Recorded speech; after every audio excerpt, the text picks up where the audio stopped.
నిన్నే మీరు చూస్తే ప్రధానమంత్రి గారు వచ్చి ఆంధ్రప్రదేశ్ రాష్ట్ర చరిత్రలో ఎప్పుడు రాని విధంగా 2,08,000 కోట్ల రూపాయలకు ఫౌండేషన్లు వేశారు. ఇంకో పక్క ఇనాగరేషన్లు చేశారు.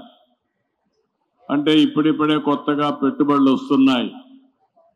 విశ్వాసం పెరుగుతా ఉంది. బ్రాండ్ ఏపీ ఇప్పుడిప్పుడే మళ్ళీ ముందుకు పోయే పరిస్థితి వస్తూ ఉంది. దీంట్లో అనేక రంగాలు పెట్టుబడులు వస్తున్నాయి.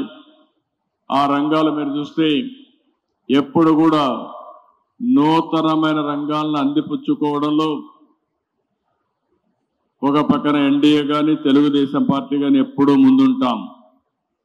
ఈరోజు మీరు చూస్తున్నారు 95లో హైదరాబాద్లో ఏమీ లేని సమయంలో అంచెలంచెలుగా అభివృద్ధి చేసి ఈరోజు ఇండియాలోనే నెంబర్ 1 సిటీగా మోస్ట్ లివబుల్ సిటీగా తయారు చేశామంటే ఆ రోజు చేసిన ఫౌండేషనే. అక్కడ కూడా ఆ రోజు నిర్మాణ రంగమే లేదు. అలాంటి నిర్మాణ రంగాన్ని ముందుకు తీసుకుపోయాం. స్టెప్ బై స్టెప్ అభివృద్ధి చేశాం, ముందుకు వచ్చాం. ఈరోజు మీరు చూస్తే ఒక విషయం మనం గుర్తుపెట్టుకోవాలి. ఒక ఎకో సిస్టమ్ క్రియేట్ కావాల్సిన అవసరం ఉంది. ఒక పక్క ఇండస్ట్రీస్ రావాలి, ఒక పక్క వ్యవసాయం అభివృద్ధి కావాలి, పర్యాటక రంగం కూడా ఊపందుకోవాలి.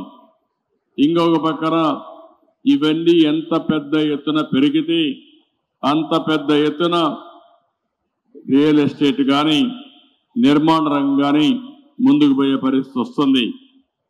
ఒక నిర్మాణ రంగంలో మేము అనేక సార్లు చెప్పాం, 30-40 లక్షల కుటుంబాలు నిర్మాణ రంగం పైన ఆధారపడుతున్నారు. గడచిన 5 సంవత్సరాల్లో ఇసుక కూడా దొరకని పరిస్థితి ఉంటే నేను వస్తానే ఉచిత ఇసుక మళ్ళీ తీసుకొచ్చి ఎవ్వరు కూడా ఇసుక కొరత లేకుండా చేయగలిగాం.